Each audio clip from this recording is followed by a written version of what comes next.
말씀이 있는 교회, 그 말씀 전하는 교회, 말씀대로 살아가는 교회, 말씀의 빛 교회.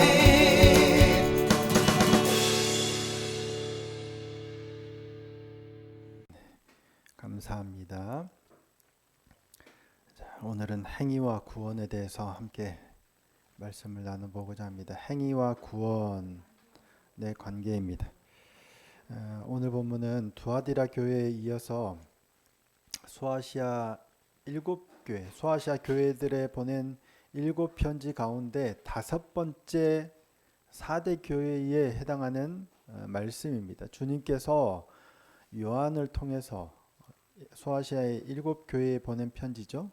그 가운데 5번째 에베소, 서머나, 버가모, 두아디라 이어서 이제 5번째 4대 교회에 대한 주님의 말씀을 기록하고 있습니다. 4대는 두아디라로부터 남쪽으로 약 48km 지점에 위치한 작은 성읍이라고 합니다. 지도를 한번 보실까요? 잘 보이실지 모르겠는데 이게 4대 동그라미 쳐졌죠? 터키, 그러니까 소아시아가 지금의 터키 그 좌측 부분이죠. 맨 왼쪽 아래 보면 동그라미로 뭐라고 써져 있어요? 반모섬이에요. 요한이 저기서 지금 계시를 받아서 편지를 쓰는 거죠. 그리고 에베소, 다음 지도를 보면 조금 더 선명하게 보입니다. 에베소, 지금 편지에서 쓴 순서가 이렇습니다. 에베소, 서머나, 버가모, 두아디라, 사대, 빌라델비아, 라오디게아죠. 두아디라에서 4대로 가서 이제 빌라델비아, 그 다음에 라오디게아로 가게 됩니다. 소아시아 7교회에 보낸 편지 순서입니다. 이 4대는 5번째죠. 에베소, 서머나, 버가모, 두아디라, 그 다음에 4대 빌라델비아, 라오디게아로 쭉 가죠.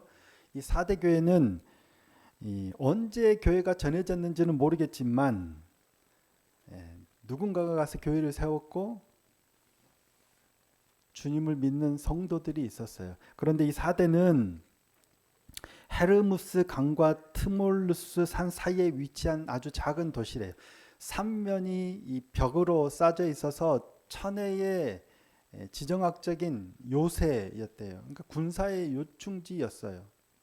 앞선 도시들이 공통점이 뭐였냐면 통행의 요충지고 군사의 요충지로서 무역이 굉장히 활발해서 부요한 성읍들이었어요. 그런데 4대는 아마 그런 도시는 아닌 것 같아요. 작은 도시인데 군사적 요충지였어요.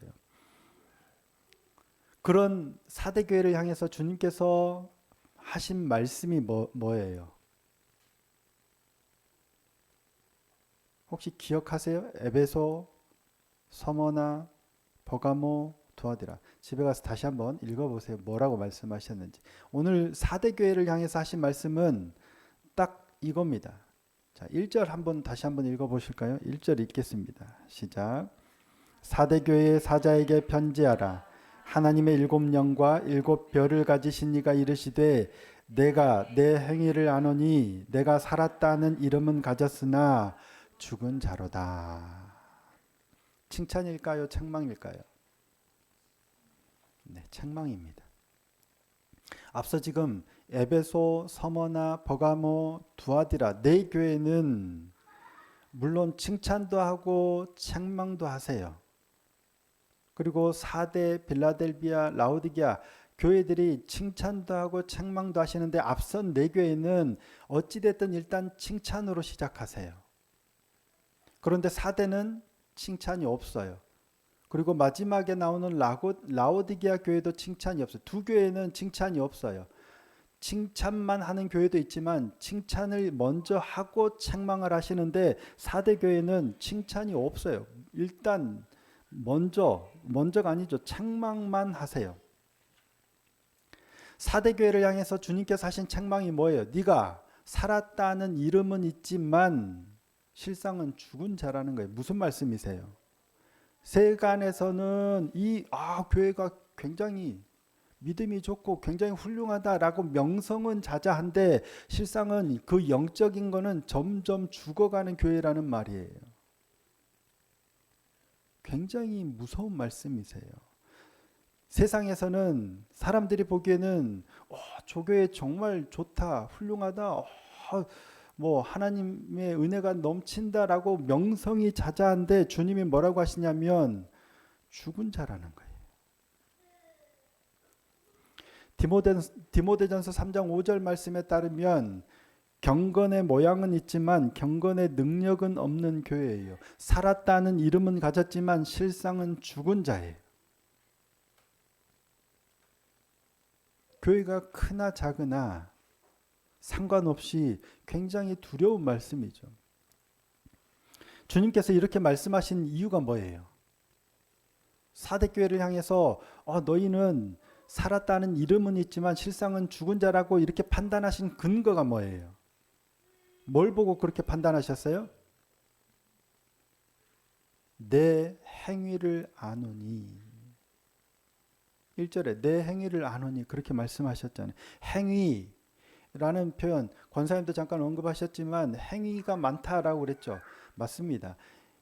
헬라어로 에르가라는 단어인데 이게 에르곤이라는 중성 명사예요. 남성, 여성, 중성이 있는데 중성 명사의 복수 형태입니다. 에르가. 행위들이죠. 에베소 교회를 평가하실 때부터 예수님께서 줄곧 언급하신 게 뭐냐면 행위예요. 자, 2장 2절 3절 한번 보실까요? 2장 2절 3절입니다. 내가 뭘 봐요? 내 행위와 수고와 내 인내를 알고 또 악한 자들을 용납하지 아니한 것과 자칭 사도라 하되 아닌 자들을 시험하여 그의 거짓된 것을 내가 드러낸 것과 또 내가 참고 내 이름을 위하여 견디고 게으르지 아니한 것을 아노라. 예수님께서 에베소 교회를 향해서 버가모 교회를 향해서 서머나 교회를 향해서 두아디아 교회를 향해서 사대 교회를 향해서 하시는 말씀이 뭐냐면 내가 너희의 행위를 안다는 거예요. 너희가 어떻게 행하고 있는지를 안다는 말씀이세요. 하나님께서는 우리의 행위를 다 보고 계세요. 그런데 사대 교회의 행위가 어떻다는 거예요? 자, 2절입니다. 오늘 보면 2절입니다. 너는 일깨어 그 남은 바 죽게 된 것을 굳건하게 하라. 내 하나님 앞에 뭐예요? 내 행위에 온전한 것이 없느니라. 주님께서 모든 교회들을 다 보니까 교회들이 어떻게 하고 있는지를 보니까 사대 교회는 온전한 게 없어요. 하나님 앞에 온전한 게 없는 거예요. 에베소 교회는 행위를 에르가가 좋았어요. 근데 처음 사랑을 버렸어요. 버가모 교회는 발람의 교훈을 지키는 자들, 니골라당의 교훈을 지키는 자들이 있었어요. 뭐예요? 행위잖아요. 음행하고 물질을 탐하고 그런 행위들이 있는 거예요. 두아디라 교회는 자칭 선지자라 하는 이세벨을 용납해서 그로 인해서 음행과 우상의 제물을 먹는 행위들이 나타나는 거예요. 사대 교회는 어땠을까요? 근데 공교롭게도 앞선 교회들은 그런 어떤 발람이나 니골라당이나 이세벨이나 어떤 처음 사랑을 버렸다거나 음행이나 우상숭배에 대한 책망이 있는데 사대 교회는 그런 언급이 없어요. 그래서 뭐라고 하셨는지는 모르겠지만 그런 언급이 없음에도 불구하고 내 행위에서 온전한 것을 찾지 못했다라고 말씀하고 계시는 거예요. 무슨 의미일까요? 실제로 앞선 교회들처럼 그런 행위들이 있었을 수도 있지만 그런 행위가 없었을 수도 있는 거예요. 그런데도 문제가 있어요. 행위에 문제가 있어요. 뭐가 문제일까요? 행위와 구원은 관계가 있을까요? 없을까요?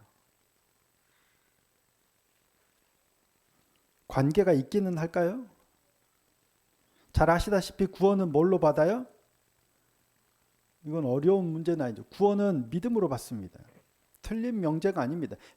구원은 오직 믿음으로예요. 구원은 행위로 받는 게 아니라 오직 믿음으로 받습니다. 이게 교회가 고백하는 개혁교회가 개신교회가 고백하는 내용입니다.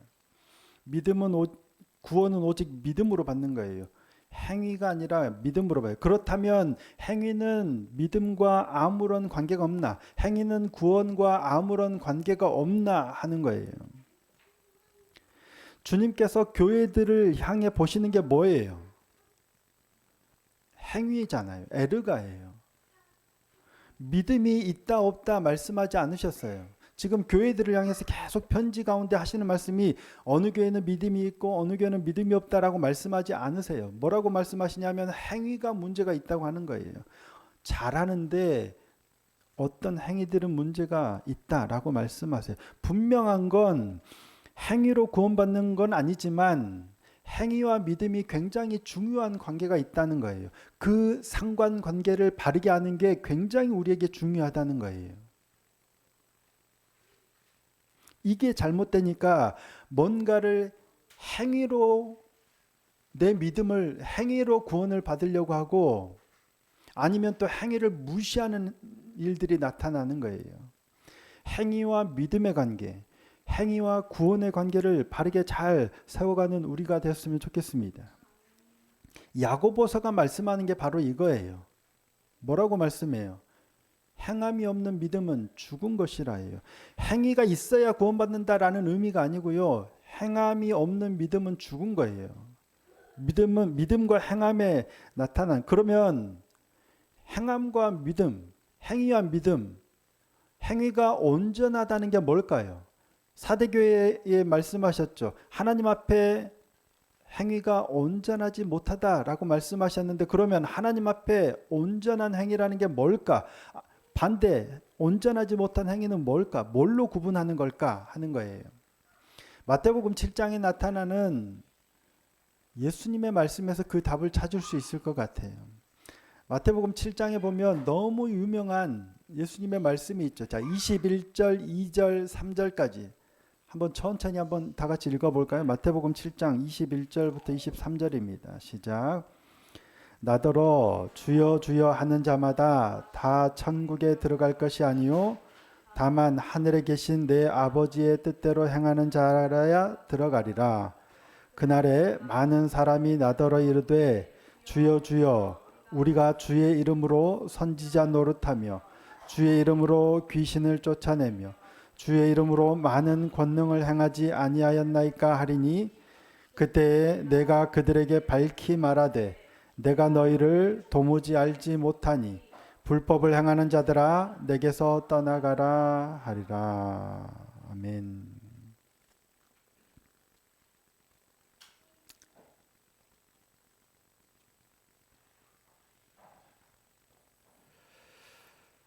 그들의 문제가 뭐였을까요?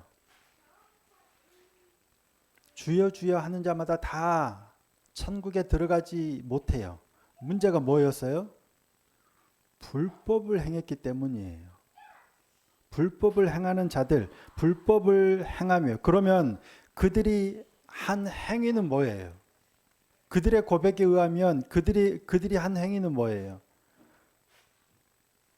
주의 이름으로 선지자 노릇을 하고 주의 이름으로 귀신을 쫓아내고 주의 이름으로 많은 능력을 행한 거예요.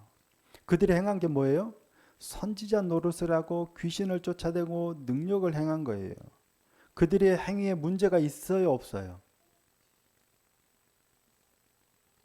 그들이 행한 게 문제가 있나요, 없나요? 행한 거에는 문제가 없어요. 행위 자체에는 문제가 없잖아요. 왜?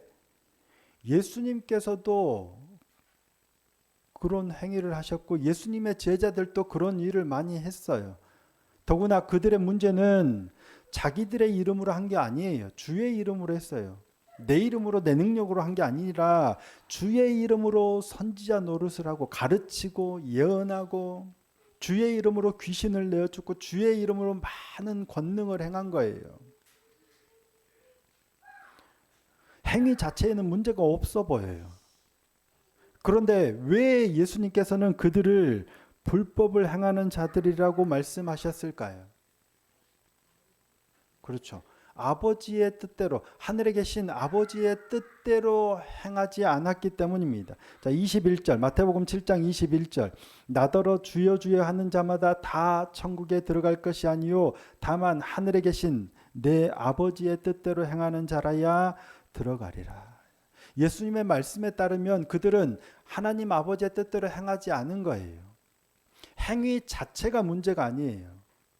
물론 행위도 중요하죠. 무엇을 하느냐가 중요해요. 그런데 그 무엇을 하느냐보다 더 중요한 건 이걸 아버지의 뜻대로 하나님의 뜻대로 하느냐 아니냐가 훨씬 중요하다는 거예요. 그러니까 그 일을 하는 이유, 그 일을 하는 동기, 그 일을 하는 목적이 훨씬 중요하다라는 거예요.